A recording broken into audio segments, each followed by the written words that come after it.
오늘의 말씀 창세기 29장 21절에서 30절까지 말씀이 되겠습니다. 창세기 29장 21절에서 30절을 제가 여러분 앞에 낭독해 드리겠습니다. 야곱이 라반에게 이르되 내 기한이 찼으니 내 아내를 내게 주소서. 내가 그에게 들어가겠나이다. 라반이 그곳 사람을 다 모아 잔치하고 저녁에 그의 딸 레아를 야곱에게로 데려가매 야곱이 그에게로 들어가니라.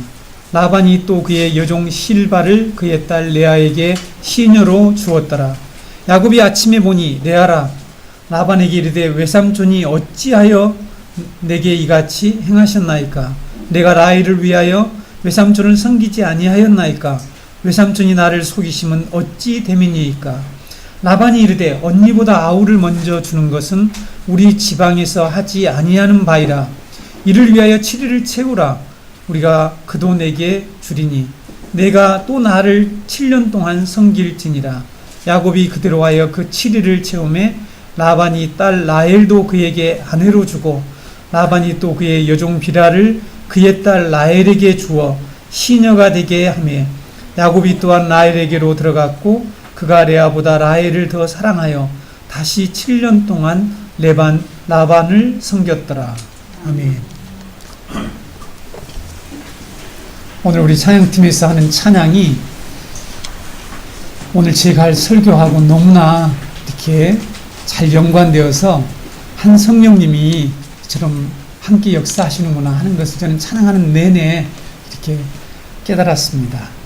오늘 설교의 모든 핵심이 십자가였는데 십자가 찬양을 참 많이 했죠. 네, 이제부터 여러분 우리가 지난 시간에는 그리스도의 모형인 이 구약의 인물들이 왜 우물가에서 자신의 신부를 만날 수밖에 없었는지 그 이유, 왜 교회의 모형인 신부를 우물가의 여인으로 묘사하고 있는지에 대해서 여러분들에게 말씀을 드렸습니다. 여러분의 기억을 다시 한번 잘 되새기고요. 그것은 그리스도의 신부인 우리가 타락으로 지금 어떤 존재로 지금 어떤 상태로 살아가고 있는가를 보여준다는 것입니다. 그래서 우리는 지금 고난의 떡을 먹으며 끊임없이 갈망하며 우물가와 같은 이 세상에서 계속해서 물을 마셔야 되겠죠? 퍼서 마셔도 또 갈증이 생기는 이러한 세상에서 살아가는 당신의 신부, 우리죠. 우리를 구원해서 영원히 목마르지 않는 생명의 강가로 인도하기 위해서 우리를 찾아오셨다. 그것을 지금 말하고 있다라고 지난 시간에 말씀을 드렸습니다.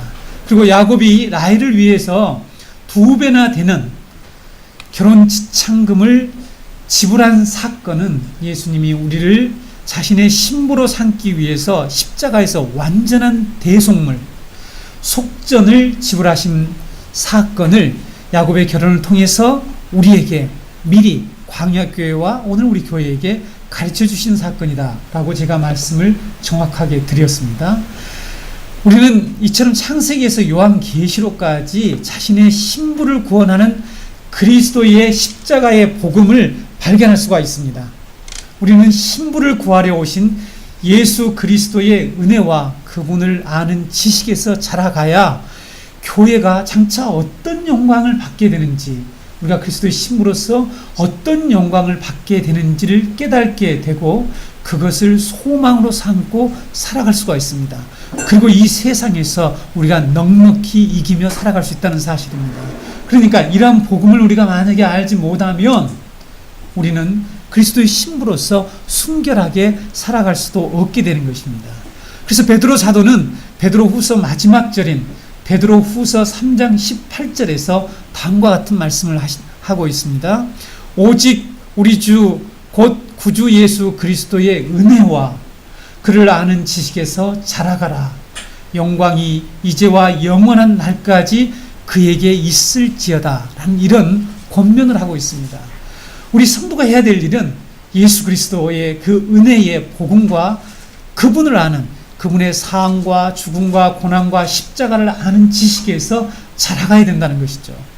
우리 그리스도인들이 진정한 이 성장, 이 놀라운 그리스도의 은혜의 복음을 깨달을 때 우리는 성장할 수가 있습니다. 다른 것으로 우리가 성장할 수가 없죠. 여러분 다 해보셨나요? 우리가 돌을 닦고 우리가 무슨 훈련을 받고 뭐 심리학적인 치유를 받고 이런 것들은 결코 우리를 성장시킬 수 없다는 것입니다.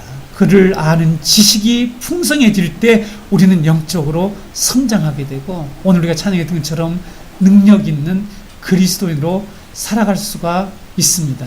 신부를 구하러 우물가로 직접 찾아오시고 신부를 얻기 위해서 희생과 봉사, 고난과 죽음까지 내어준 신랑 되신 그리스도의 사랑을 복음을 통해서 깨닫고 감격하고 감사해 본 적이 없다면, 만약 우리 중에 어떤 사람이 그런 감격이 한 번도 없다면 내가 진정으로 이 십자가의 구속의 복음을 깨닫고 아는 자인가, 믿는 자인가 하는 것을 우리는 정직하게 점검해 보아야 합니다. 나는 정말 예수 그리스도의 그 십자가의 구속의 복음을 통해서 그분이 나를 어떻게 사랑했는지를 깨닫고 있는지, 그리고 그것이 너무 감격스러워서 한 번이나 우리가 눈물을 흘리며 주님 앞에 찬양하며 감사해 본 적이 있는지. 성경은 전체가 그리스도가 교회를 구원해서 자신의 신부로 삼는 러브스토리라는 것을 우리가 잘 알고 있습니다. 그렇죠? 만약 그 사랑을 우리가 깨닫지 못했다면 우리는 계시록 19장 7절 말씀처럼 어린 양의 혼인잔치를 준비하지도 않을 것입니다.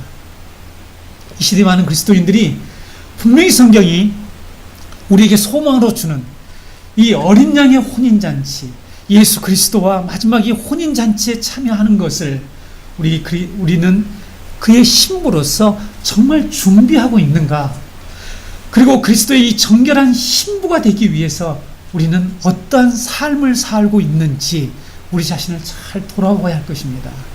고린도후서 11장 2절에서 3절에 그리스도 사도 바울이 고린도 교회에게 이런 말씀을 하고 있죠. 내가 하나님의 열심으로 너희를 위하여 열심을 내노니 내가 너희를 정결한 처녀로 한 남편인 그리스도께 드리려고 중매함이로다. 그러나 나는 뱀이 그의 관계로 하와를 미혹한 것 같이 너희 마음이 그리스도를 향하는 진실함과 깨끗함에서 떠나 부패할까 두려워하노라 라는 이런 말씀을 했습니다.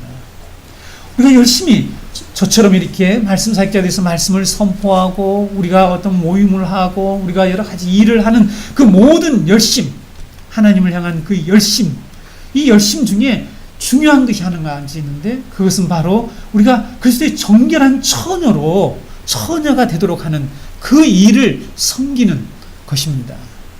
성도 여러분, 우리는 생명의 강이 흐르는 하나님의 집 에덴에서 떠나서, 그러니까 우리의 본래 신랑인 예수 그리스도를 떠나서 이 요한복음 4장에 기록된 것처럼 우리가 지난주에 살펴본 것처럼 우물가의 여인처럼 살아가는 존재가 되었습니다. 어디서 떠나서요? 본래 생명의 강이 흐르는 에덴에서, 하나님의 집에서 우리의 신랑 되신 그리스도와 함께 우리가 잘 살 수 있었는데 우리는 거기서 떠나서 이 우물가의 여인처럼 살아가는 존재가 됐다는 것이죠. 지금까지 남편을 여러 번 바꿔봤지만 진정한 만족이 없고 나에게는 남편이 없습니다 라는 이런 고백을 하는, 그래서 늘 갈망하는 그런 존재로 우리는 살고 있다는 거죠. 이것을 부인할 사람이 누가 있겠습니까? 철학자? 어떤 모든 사람들이 물어보세요. 이 세상 모든 존재들은 지금 뭔가 끊임없는 갈망과 그 욕망에 사로잡혀서 살아가고 있는데 그 원인이 무엇이냐는 것이죠. 우리의 신랑을 잃었기 때문이다. 신랑을 떠났기 때문이라고 성경은 우리에게 분명히 가르쳐주고 있습니다. 이런 우리를 자신의 신부로 삼기 위해서 그리스도의 구속사역이 이 야곱의 결혼 과정에서 어떻게 보여주고 있는지를 우리는 지난 시간부터 그 앞전 시간부터 계속 배우고 있습니다. 오늘은 지난 시간에 남겨둔 그 내용을 오늘 우리가 함께 같이 배우도록 하겠습니다. 오늘 말씀은 야곱이 라헬과 결혼하기 위해서 지참금을 완불할 그런 기한이 다 찼다고 그랬죠. 다 차서 외삼촌에게 자신의 신부가 될 라헬을 달라고 요구했습니다. 그래서 이제 요구했더니 결혼식을 베풀어 주었습니다. 결혼식을 베풀어 주었는데 라반이 약속을 깨고 배반하고 야곱을 속여서 큰딸 레아를 준 거예요. 그렇죠? 큰딸 레아를 결혼식에서 주었습니다. 이런 일이 여러분 어떻게 가능했을까라는 것은 성경 배경 공부에서 제가 여러분들에게 성경시대 유대인들의 결혼 문화에 대해서 잘 설명을 해 드렸죠. 당시 결혼은 신부 집으로 가서, 먼저 신랑이 가서 결혼을 서약하고 양가 부모와 친척과 이 친구들과 함께 이 결혼식을 일주일 동안 이렇게 진행하죠. 그렇죠? 일주일 동안 결혼식을 베풉니다. 이 결혼식 첫날에는 어떤 일이 있습니까? 결혼식 첫날 이 내내 신부는 얼굴을 가리고 있습니다. 그렇죠? 신부가 얼굴을 가리고 있는데 이 얼굴을 가리고 저녁이 되면, 밤이 되면 신랑이 자기 옷으로 감싸서 신부를 데리고 신혼방으로 들어갑니다. 이것이 첫째 날 하는 일이에요. 이런 결혼 풍습은 여러분 창세기 24장 65절을 우리가 그냥 좀 지나왔습니다. 그런데 리브가 이 이야기에서도 확인할 수가 있어요. 창세기 24장 65절에 오게 되면 리브가가 러울을 가지고 자기 얼굴을 가리더라 이렇게 돼 있어요. 이게 당시 결혼 풍습이었습니다. 얼굴을 가리고 있는 거죠. 그래서 예쁜지 미운지 살이 쪘는지 빠졌는지 이걸 구분할 수가 없도록 여러분들 지금 중동 지역에 이 터번 탁 쓰고 다니는 여성들 보면은 우리가 잘 분간할 수 없잖아요. 눈만 이렇게 볼 수 있으니까. 네. 그렇게 신랑이 신부를 데리고 신혼방으로 데리고 가는 일로 결혼식은 정점에 달하게 됩니다. 말씀드린 것처럼 이렇게 해서 결혼잔치는 일주일 동안을 계속 진행되는 거예요. 엄청나게 요즘 우리가 결혼 자금이 많이 들어간다고 불평할 일이 아닌 일주일 동안 잔치를 한다고 한번 해보세요. 어마어마한 이제 비용이 양 몇 마리, 염소 몇 마리 이렇게 계속 잡아야 되는 거죠. 이렇게 결혼잔치가 진행되었습니다. 그래서 여러분, 신부가 얼굴을 가리고 있기 때문에 이게 신부가 바뀌었는지 안 바뀌었는지를 알 수가 없었다는 사실이에요. 결혼식을 딱 치렀는데. 그렇죠? 그것을 알아차리지 못하다가 비로소 야곱이 신혼방에 가서 아침에 이거 오늘 보니까 가서야 자신이 속게 되었고 외삼촌이 자신을 배반을 했다는 사실을 알게 되었습니다. 야곱이 속은 것을 알고 자신의 외삼촌 라반에게 따지게 되죠. 라반은 자기 지방 풍습은 이렇지 않다. 큰딸을 먼저 보내는 것이다. 이렇게 이제 얘기를 하면서 신부를 데려가려면 7년을 더 봉사해라 하고 요구를 했습니다. 야곱은 레아보다 라헬을 정말 사랑했기 때문에 7년간을 봉사했다는 것이 오늘 본문이죠. 신부를 얻기 위해서 속임을 당하는 이 야곱, 우리가 이 부분을 지난주일에 남겨두었습니다. 이 부분 오늘 우리가 자세히 살펴보겠습니다. 야곱이 신부를 얻기 위해서 이렇게 속임을 당한 사건, 우리에게 무엇을 말씀하시려고 하는 것일까? 라는 이런 질문을 해볼 수가 있죠. 인과응보를 가르치려고 하는 것일까요? 여러분, 그렇게 성경을 읽는 분들이 있으니까 야곱이 어떤 일을 했죠? 아버지를 속여서 그 장자의 축복, 이것을 받았잖아요. 가로채가지고 그 문제 때문에 지금 여기 와 있는 거야. 그렇죠? 그러니까 야곱도 똑같이 속임을 당해야 한다는 것을 지금 말하기 위해서 이런 사건, 이런 내용이 기록되어 있을까요? 여러분, 성경이 과연 인과응보 사상을 가르치는 것일까요? 하나님이 그런 분이라고 생각하십니까? 물론 하나님께서 우리가 하나님의 말씀을 배반하고 거역했을 때 우리를 징계하시죠. 그건 사랑의 표현입니다. 그렇죠? 그래서 징계가 없는 사랑은 사랑이 아니라고 신약에서도 우리 분명히 말씀하고 있죠. 아버지는 사랑하는 아들을 징계하도록 되어 있습니다. 그것을 우리 인과응보 사상으로 생각해서는 안 됩니다. 그렇게 되면 여러분들이 하나님의 놀라운 사랑을 떠나서 두려움 속에서 계속 살아가야 돼요. 우리 한국교회 특별히 불교적 세계관이 우리 안에 이 침투해서 들어있는 우리 한국 성도들이 가지고 있는 그런 신앙 중에 하나가 뭐냐면 인과응보 사상에서 벗어나지 못하고 하나님을 늘 그런 관점으로 바라보고 있죠. 제가 예전에 얘기했습니까? 제가 법정 전염병인 이지를 앓고 있을 때에 바로 주일날 헌금 10원 중에서 5원을 오더마 사탕을 사 먹었는데 올해나 배가 아픈 거야. 그래서 하나님이 저를 때린 줄 알았어요. 너 헌금을 어제 훔쳐먹기 때문에 내가 너를 벌한다. 그래서 그 인과응보 사상에 두려워 떨었습니다. 이 어린 주일 학생이. 그럼 그 다음에 또 그렇게 깨달았으면 안 하냐? 그게 아니야. 그 욕망을 이기지 못하고 또 이제 어느 날 한참 지나서 또 아버지가 준 그 10원에서 5원짜리를 가지고 또 사탕을 사먹는 이런 이제 일을 하는 거예요. 그리고 또 두려워하고 또 가서가 회개하고 하나님 잘못했습니다. 다시는 절대 안 할게요. 11조 잘할게요. 여러분 오늘 우리 한국 성도들이 그러고 있잖아요. 또 그렇게 가르치잖아요. 이게 말이나 됩니까? 성경 어디에서 하나님이 인과응보 사상을 가르칩니까? 근데 이 본문을 그렇게 읽으면 안 된다는 사실입니다. 그렇죠. 야곱의 결혼은 그리스도의 신부인 교회가 탄생하는 과정이라고 제가 과정을 지금 우리에게 말씀하고 있다고 여러분에게 2주 전부터 말씀을 드렸죠. 그렇다면 이 사건은 예수님의 신부인 교회를 위해서 당해야 했던, 예수님이 신부를 위해서, 예수 그리스도가, 우리의 신랑 되신 예수 그리스도가 신부를 위해서 당해야 했던, 받아야 했던 그런 고난과 순환 중에 한 부분이라는 것으로 우리가 이 본문을 해석하고 이해해야 된다는 사실입니다. 예수님이 우리를 신부 삼기 위해서, 우리를 구원하시기 위해서 이 땅에 오셔서 받으신 고난 중에 어떤 일이 있습니까? 여러분들이 지금 속으로 생각하고 있습니까? 어떤 일을 예수님이 어떤 고난을 받으셨나요?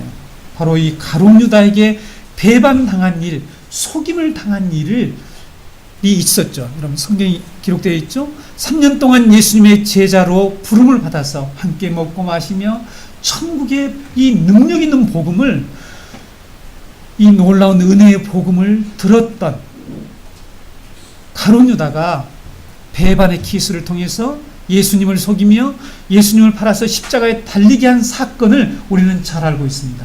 마가복음 14장 43절에서 46절을 제가 읽어드리죠. 예수께서 말씀하실 때에 곧 12 중에 하나인 유다가 왔는데 제사장들과 서기관들과 장로들에게 파송된 무리가 검과 몽치를 가지고 그와 함께 하였더라. 예수를 파는 자가 이미 그들과 군호를 짜 이르되 내가 입맞추는 자가 그이니 그를 잡아 단단히 끌어가라 하였느니라. 이에 와서 곧 예수께 나와 랍비야 하고 입을 맞추니 그들이 예수께 손을 대어 잡건을. 가룟 유다가 은 30에 당시 대제사장과 종교 지도자에게 예수님을 팔아 넘겼죠. 그리고 그의 수하에서 있던 이 군사들과 함께 예수님을 잡기 위해서 왔습니다. 그래서 군호를 짰죠. 내가 입을 맞출 테니까 그 사람을 잡아라. 그 사람이 예수다. 이렇게 그들에게 이미 말을 해놓고 예수님 앞에 와서는 선생님 하고 이 배반의 키스를 하는 거죠. 그렇죠? 예수님을 속이는 것입니다. 예수님을 따르는 제자처럼, 사랑하는 것처럼 이렇게 속이는 거죠. 우리는 여기서 우리를 구원하기 위한 이 대속물, 속전이 되기 위해 배반당하신 예수 그리스도를 보게 되는 것입니다. 배반당하신 예수 그리스도. 가룟 유다에 의해 대제사장들과 사내들인 공회원들에게 넘겨진 예수님은 그들이 내세운 거짓 증인에 의해서 또다시 이 거짓과 속임으로 재판을 받게 되죠. 마가복음 14장 55절에서 59절을 보게 되면 대제사장들과 온 공회가 예수를 죽이려고 그를 칠 증거를 찾되 얻지 못하니, 증거가 없는 거예요. 예수님을 이처럼 재판에서 유죄자로 인정할 만한 그런 증거가 없었습니다. 자, 56절에 이는 예수를 쳐서 거짓 증언한 자가 많으나 그 증언이 서로 일치하지 못함이라.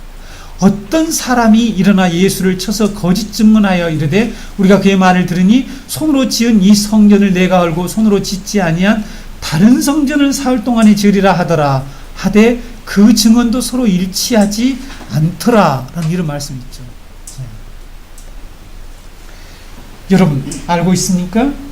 예수님의 이 빌라도 앞에서 대제사장 앞에서 재판은 인류 역사상 가장 불법적이고 위법을 자행하고 거짓으로 진행된 심판이었다라고 모두가 말하고 있다는 사실입니다. 그렇죠?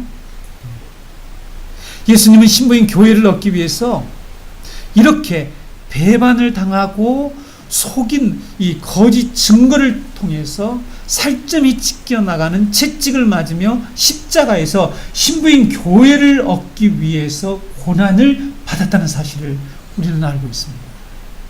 어떤 사람들은 예수님도 12명의 제자를 선택해서 한 명은 실패했다, 그런 말 들어보셨어요? 가룟 유다가 배반하에서 탈락됐잖아요. 그렇죠? 나중에 matthea가 대신하잖아요. 그렇죠? 예수님도 그래서 이렇게 실패했는데 하물며 우리도 한두 사람 떨어지고 실패하는 거는 괜찮다, 이런 식으로 이 말씀을 이해하는 사람들이 있잖아요. 그렇죠? 그것은 정말 성경과 이 복음을 모르는 자들의 소리인 것입니다. 우리는 그런 말을 함부로 해서는 안 됩니다. 우리 쉽게 이 농담으로도 그런 얘기를 해서는 안 됩니다. 그렇죠? 여러분, 성경을 우리가 인용해서 쓸 때에 정말 깊이 생각하면서 쓰셔야 됩니다. 네, 물론 저도 주의해야 되겠지만 성경의 말씀의 의미를 우리는 함부로 그 하나님의 이 귀중한 말씀을 함부로 쉽게 사용해서는 안 됩니다. 가룟 유다의 배반은 이미 성경에 예언되어 있었죠. 예수님은 그 말씀의 성취를 제자들에게 분명히 알려주셨습니다. 시편 41편 9절 말씀을 보시게 되면 시편 41편 9절입니다. 내가 신뢰하여 내 떡을 나눠 먹던 나의 가까운 친구도 나를 대적하여 그의 발꿈치를 들었나이다. 여러분, 신뢰하며 함께 식사도 같이 하고 함께 이렇게 먹고 자고 살았던 이 가까운 친구가 속였대요. 대적했습니다. 그래서 십자가에 달리게 할 것이라고 시편 기자가 예언을 했습니다. 여기서 여러분, 신뢰하며 가까웠던 친구가 누구일까요? 누구입니까? 신뢰하며 가까운 가룟 유다예요. 가룟 유다. 가룟 유다가 예수님을 대적하고 속이고 배반해서 그의 발꿈치를 들 것이다, 예수님을 십자가에 달게 할 것이라는 것을 이미 예언했죠. 그래서 예수님은 시편의 이 말씀이 가룟 유다에게 성취됐더라고 언제 말씀하셨나요? 바로 마지막 6월절 마지막 성만찬에서 이 말씀을 제자들에게 하셨잖아요. 요한복음 13장 18절에 내가 너희 모두를 가리켜 말하는 것이 아니니라 나는 내가 택한 자들이 누구인지 알미라. 그러나 내 떡을 먹는 자가 내게 발꿈치를 들었다 한 성경을 응하게 하려는 것이니라. 이렇게 말씀하고 있죠. 이렇게 가룟 유다가 예수님을 배반하게 될 것을 성경은 이미 말씀하고 있고 예수님은 그 예언이 성취되었다라고 말씀하고 있습니다. 신뢰했던 외삼촌이 신뢰했죠? 신뢰하며 따랐던 그 외삼촌 라반이 야곱을 배반했습니다. 속였습니다. 이 사건이 무엇을 얘기하겠어요? 바로 예수님이 신부인 우리를 얻기 위해서, 우리를 구원하기 위해서 배반당하신 사건을 구약 교회에게 예수님이 이렇게 미리 말씀하셨다. 너희들을 어떻게 구원한 줄 아니? 너희를 어떻게 나의 신부로 삼고 내가 너희의 남편이 된 줄을 아느냐? 너희를 향한 나의 사랑이 무엇인지를 아느냐? 이 얘기를 지금 하고 있는 거예요. 그런데 이런 복음을 우리가 듣지 못하니까 교회를 다니는데 그리스도가 우리에게 베풀어 주신, 그리스도가 십자가에서 보여주신 그 사랑 속에 무엇이 담겨 있는지, 어떤 고통과 아픔이 담겨 있는지를 우리가 느끼지 못하기 때문에 우리는 감격할 수가 없다는 거죠. 그럼 본문 25절을 보면 야곱은 결혼식 둘째 날 아침에 자신이 라반에게 속은 것과 배반당하는 것을 알게 되었다라고 기록하고 있습니다. 그렇죠? 그리고 어떻게 합니까? 25절 다시 한번 읽어볼까요? 야곱이 아침에 보니 레아라 라반에게 이르되, 저녁에 모르고 아침에 이렇게 알게 된 것은 너무나 술을 많이 마신 것 같아요. 포도주를 많이 마셔가지고 정신이 없었던 것 같아요. 보니까 이 포도 잔치를 하지 않아요. 그렇죠? 신혼여행 가서 너무 피곤해갖고 아내 얼굴도 볼 사이 없이 자고 왔다는 청년들을 제가 들었습니다. 결혼 예비학교로 하고 신혼여행 갔다 오면은 싸웠냐 안 싸웠냐 제가 다 점검을 하거든요. 뭔 일로 싸웠냐. 내가 결혼 예배학교 때 했던 그 얘기 실천하고 왔냐? 왜 싸우냐? 어? 내가 분명히 싸운다고 그랬지 않느냐? 좀 그걸 피하지 못했더냐? 뭐 이렇게 물어보면서 제가 점검을 해보면 너무 피곤해서 아내의 얼굴 볼 사이도 없이 골아떨어서 잤다는 사람들이 있더라고요. 그래서 아침에서야 지금 속았구나 하는 것을 알았고요. 그리고 어떻게 했다고요? 어찌하여 내게 외삼촌이 어찌하여 내게 이같이 행하셨나이까? 내가 라헬을 위하여 외삼촌을 섬기지 아니하였나이까? 라헬을 위해서 내가 분명하게 라헬을 위해서 섬긴다라고 얘기하지 않았습니까? 외삼촌이 나를 속이시면 어찌 됨입니까? 사랑하는 신부를 얻기 위해 7년을 수일같이 여기면서 약속을 믿고 결혼할 날만을 손꼽아 기다리면서 마침내 기한이 차서, 그러니까 지참금을 지불할 그 기한이 찼습니다. 그 기한이 차서 신부를 데려오려고 했는데 그것도 다른 사람이 아닌 신뢰했던 외삼촌이 자신을 속이고, 우리말로 할까요? 배신을 때렸습니다. 우리말로, 현대어로 배신을 때린 거예요.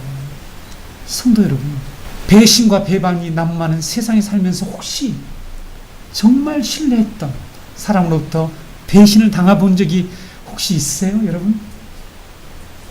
그 쓰라림과 상처가 얼마나 큰지 혹시 경험을 하신 분들이 혹시 이 자리에 있습니까?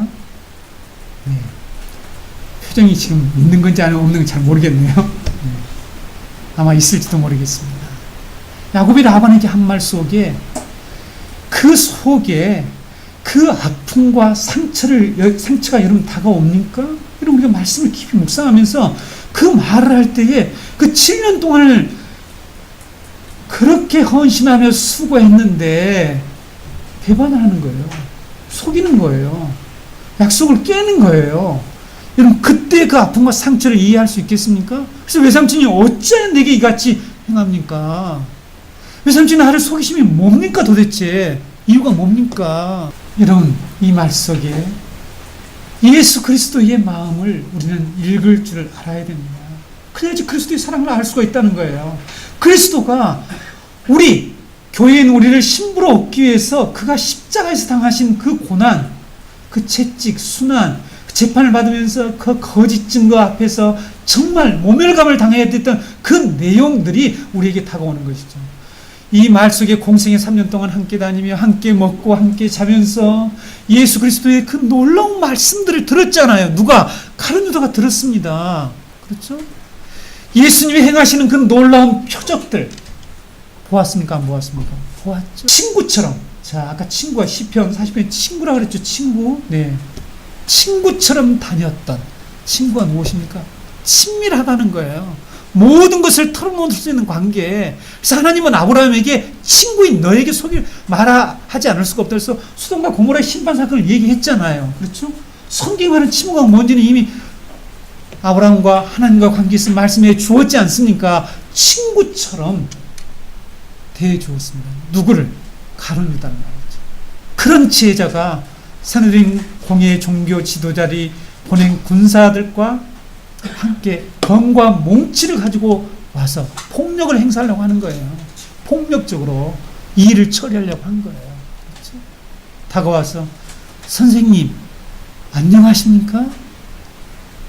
하면서 배반의 키스를 했습니다. 여러분, 마태복음 버전으로 볼까요? 마태복음 26장 49절에서 50절을 보게 되면 곧 예수께 나와 랍비여 안녕하옵니까? 그러니까 선생님, 우리말로 안녕하십니까? 하고 입을 맞추는 거예요. 얼마나 속이는 거예요. 지금 안녕합니까? 지금 겟세마네 동산에서 예수님이 땀방울이 피가 되도록 이처럼 기도한 후에 이 잔을 할 수만 있으면 옮겨달라고 하시는 이런 부르짐 속에서 이제 기도를 마쳤는데 안녕하십니까? 이런 무난 인사를 하는데 이것이 가증스럽고 거짓이었다는 거죠. 그리고 입을 맞추니 50절에 예수께서 이르시되 친구여, 보세요. 여기서 친구여 하잖아요. 예수님이 친구여 내가 무엇을 하려 왔는지 행하라 하신데 이에 그들이 나와 예수께 손을 대어 잡는지라 이렇게 되어 있습니다. 친구처럼. 내가 주중에 우리 수영이하고 만나서 식사를 교제를 하면서 여러분, 청소년들 누구를 가장 많이 믿는 줄을 우리 부모님들 좀 잘 아셔야 됩니다. 친구를 가장 신뢰해요. 부모님을 가장 신뢰하는 게 아니라. 회개합시다. 회개. 저를 포함해서. 친구를 믿어요. 친구를. 청소년기에는. 물론 그렇지 않은 우리 자녀들이 있죠. 친구처럼 신뢰하며 그렇게 친밀하게 함께 3년 동안 살아왔던 가룟 유다로부터 배신 당하실 때 예수님의 아픔과 고통을 지금 여기에서 표현하고 있는 것입니다. 하나님께서는 배반당한 야곱과 그의 고통을 통해서 예수님이 저와 여러분을 위해 당하게 될 이 배반의 고통을 미리 말씀해 주시며 너희가 이렇게 해서 나의 신부가 되었다는 것을 지금 말씀해 주고 있다는 사실입니다. 본문 21절에서 야곱이 기한이 차서 그랬죠. 기한이 차서. 여러분 신약에 와서 우리가 이 말을 많이 듣지 않습니까? 기한이 차서 결혼을 하려고 했는데 이 말이 무슨 말이죠? 우리 신랑 되신 예수님도 때가 참에 세상에 오셔서 자신의 신부인 교회와 결혼을 하려고 했는데 이제 드디어 우리를 맞이하려고 했는데 그때 배반을 당하셨다는 것이죠. 그 배반으로 우리의 신랑 되신 예수 그리스도는 혹독한 대가를 치렀습니다. 그렇죠? 살점이 찢어지는 그 채찍질과 십자가에서 양손과 양발에 못을 박히셔서 피를 흘리며 우리의 몸값을 치르셨다는 것이죠. 이것을 속전이라고 합니다. 이걸 대속물이라고 얘기하죠. 우리를 그것으로 산 거예요. 그렇죠? 지불하신 것입니다. 여러분, 예수님이 왜 그러면 이렇게 배반을 당하셔야 됐나 라는 걸 생각해 보셨나요? 우리의 신랑 되신 예수 그리스도는 상처 입은 치료자예요. 상처 입은. 먼저 자신이 상처를 입으셨어요. 이사야 53장에 나오지 않습니까? 그가 찔리고 상하고 그렇죠? 배반당하고 하는 먼저 상처를 입은 거죠. 우리를 대신해서. 왜 그럴까요? 이 땅에 우리는 지금 어떤 상황이 살고 있습니까? 배신당하고 이처럼 온갖 상처를 입으며 살아간다요. 자신의 우리 신부가 이렇게 상처를 입는데 그들을 치료하고 그들을 구원하기 위해서 자신이 먼저 상처 입은 치료자가 된 거예요. 그래서 우리를 구원하신 것입니다. 본문 26절 30절을 보면 야곱은 신뢰했던 외삼촌에게 이렇게 속임을 당하고 배반을 당했지만 새로운 조건을 다시 수용을 한단 말이에요. 그렇죠? 누가? 라반이 하는 새로운 조건. 7년을 더 일을 해라. 그러면 내가 라헬도 주겠다. 이렇게 조건을 제시했지 않습니까? 그런데 야곱은 사랑하는 이 라헬을 위해서 7년 동안 희생과 수고를 아끼지 않고 드디어 신부를 얻게 되죠. 야곱이 그렇게 7년을 더 수고할 수 있었던 것은 지난주에도 우리가 살펴본 것처럼 30절에서 라헬을 사랑했기 때문이라고 말씀하고 있습니다. 여러분, 라헬의 뜻이 뭐죠? 라헬의 뜻은 암양이라는 뜻이에요. 암양. 뭔가 의미가 와닿지 않습니까? 여러분, 그 성경은 모두 연결되어 있다고 얘기했죠? 유기적으로 모두 다 연결되어 있다고 말씀드렸죠? 잃은 양 한 마리를 잃어버린 한 마리 양을 위해서 그 목자가 자기의 희생을 아끼지 않고 찾고 찾아서 드디어 그를 이렇게 세워서 이렇게 데려오는 것처럼 선한 목자 되신 예수 그리스도가 이 양을 위해서 희생하고 헌신하는 내용이 이미 이 이름 속에 들어있는 거예요. 계시하고 있는 것입니다. 예수님 우리를 사랑하셔서 십자가를 지시는 이 사랑과 수고를 아끼지 아니하셨다라고 우리에게 말씀하고 있는 것이죠. 예수 그리스도의 사랑과 고난과 십자가에 있는 신부를 향한 그 사랑, 희생과 배반의 고통이 담겨 있습니다.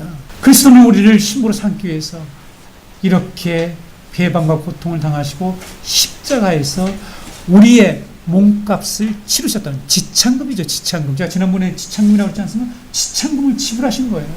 완전한 지참금.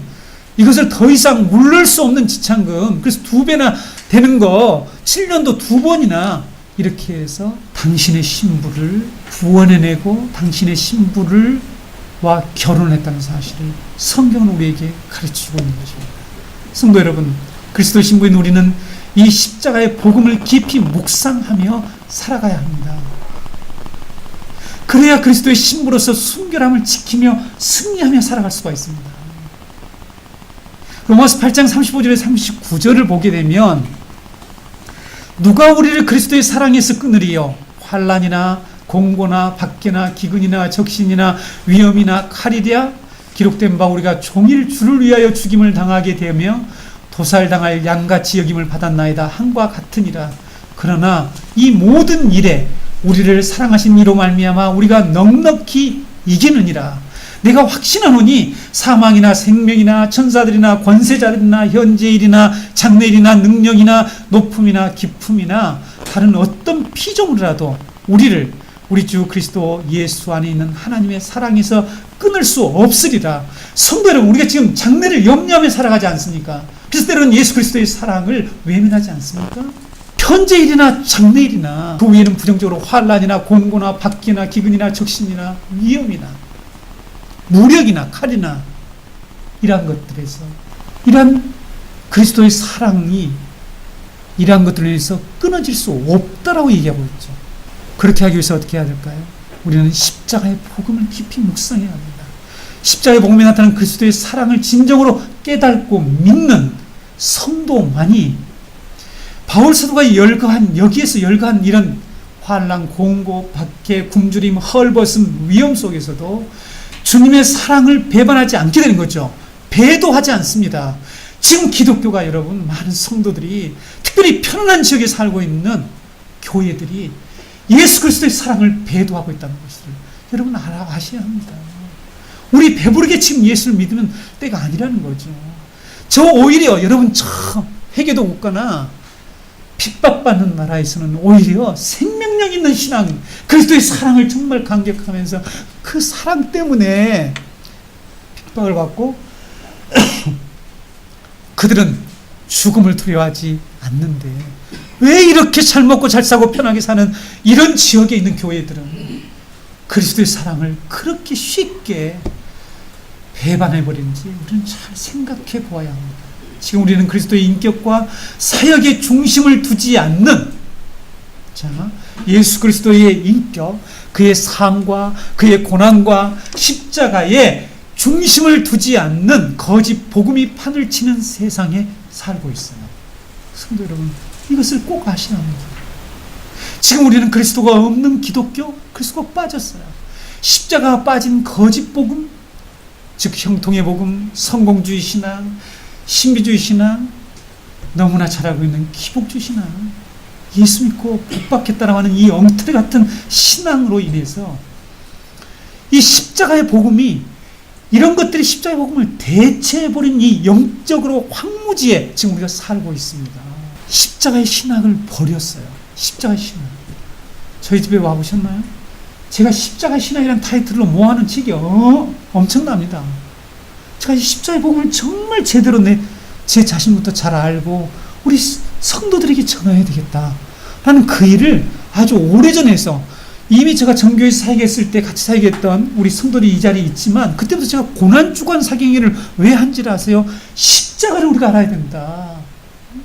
사도 바울이 빌립보서 3장 8절 이하에서 내가 모든 것을 다 해로 여기고 그리스도로 아는 지식을 가장 고귀하게 여겨서 다 해로 여기고 이 배설물로 여기겠다. 그래서 나는 그 안에 그리스도에게 참여하겠다고 했는데, 오늘날 우리 많은 교회들이 이 십자가의 신학, 십자가의 복음을 버렸다는 사실입니다. 너무나 안타까운 일이죠. 창세기부터 요한계시록까지 기록되어 있는 그리스도와 그리스도의 십자가를 통한 이 구원의 복음을 해로 여기고 이 똥만 또 못하는 것들과 대체 바꿨다는 사실이에요. 그런 일들이 벌어지고 있지 않습니까? 그걸 가지고 유인하고, 그걸 가지고 헌신을 끌어내고, 상금론을 가지고 헌신을 끌어내고, 이런 일들이 벌어졌단 말이죠. 천국에 무슨 등급이 있습니까? 그런 천국을 안 간다고 했더니 영들이가 잘못하는 어느 집사가 반론을 제기해서 제가 아주 학자들의 의견까지 조목조목 제가 다루어서 반론을 제기한 적이 있습니다. 성도 여러분, 우리 성도들 천국 상록론에 대해 잘못된 그런 내용들을 배우지 못하신 분들이 있습니까? 기회되면 다시 말씀드릴게요. 하나님 나라는 그런 곳이 아니에요. 하나님 나라는 모두가 절대적인 평강을 누리는 곳이지, 누구 이 땅에서 좀 더 헌신했다고 하늘나라가 더 좋은 자리 찾아간다는 이런 엉터리 거짓 복음을 가지고 여러분을 유인해서 유혹해서 헌신하게 하는 것은 진정한 신앙이 아니에요. 우리가 정말 사랑하는 우리의 신랑을 위해서 살려면 십자가의 복음 속에 담겨있는 그 사랑을 깨달아야 한다는 사실입니다. 그 사랑을 깨달지 못하니까 다른 것을 가지고 우리의 신앙을 유지하려고 하니까 힘든 거예요. 힘들어. 너무 힘들어요. 진리가 자유롭게 해준다는데 무슨 진리가 자유롭게 해줍니까? 네? 진리가 속박을 하고 있잖아요. 속박을. 그렇지 않습니까? 요즘은 어느 정도인지 알았어요? 요즘 지금 시대가 어떻게 가는지 알아요? 이 오리엔탈리즘, 여러분, 동양 사상이죠. 예. 이것이 여러분 아주 세를 발휘하고 있습니다. 서양 지역에. 그래서 여러분 동양 사상을 접목한 이 신비주의가 교회 안에 침투했습니다. 여기에 이 신비 체험이 있어요. 신비 체험을 강조하는데 이 신비 체험이 뭔가 하면 돌을 계속 닦아 나가면 뭔가 훈련을 하게 되면 무엇을 볼 수 있게 되고 어떤 능력을 발휘하게 된다는, 그래서 이걸 상승한다. 이 올라가는 거죠. 점점 점진적으로 올라가는 거예요. 여러분 잘 우리가 배우셔야 합니다. 우리 교리 시간에 배우겠지만 성화는 그런 게 아닙니다. 우리가 이렇게 뭔가 우리가 돌을 닦아서 올라가는 게 아니란 말이죠. 이것을 상승사상이라고 그래요. 상승사상. 잘 들어보시기 바랍니다. 오늘날 제자훈련과 교회 내에서 하는 이런 것들이 동양사상과 접목해서 상승사상을 강조하다 보냐. 우리가 뭘 계속하면 내가 뭔가 좀 더 나은 존재로 바꿔진다는, 이건 십자가의 이 복음을 완전히 정면으로 대적하는 것입니다. 그 종교를 그렇게 몰아가고 있잖아요. 그렇지 않습니까? 여러분의 영혼을 사냥하는 이런 거짓 복음들이 교회에 만연해 있습니다. 창세기부터 요한계시록까지 기록되어 있는 그리스도와 그리스도의 십자가를 통한 구원의 이 십자가의 복음만이 우리를 오직 어린 양의 신부로 준비시키며 우리를 순결한 신부로 살아가도록 하는 그 능력을 줘요. 다른 건 절대 그 능력을 가져올 수가 없습니다.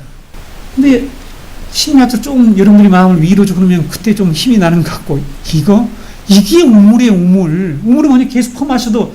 근데 그 우물을 가지고 계속해서 해결책을 제시한다고 교회가? 아니죠. 에덴에 있던 그 내 강으로 지금 우리를 이끌어가려고 하는데 우물로 우리를 데려가서 계속 우물물을 퍼마시려고 하는, 그 인간의 수고와 노력과 율법주의와 도덕적 교훈으로 우리를 이끌어가려고 하는 이 거짓된 복음을 여러분들은 결코 들어서는 안 됩니다. 믿어서도 안 됩니다. 사랑하는 성도 여러분, 저와 여러분이 그리스도와 그리스도의 십자가를 아는 이 복음을 더욱 알기를 원하며 그 안에서 진정한 영적 성장이 일어나서 정말 그 사랑 때문에, 그 사랑으로 인해서 이 죄악된 세상에서 순결한 신부로서 넉넉히 이기며 살아가는 모든 성도들이 되시기를 바랍니다.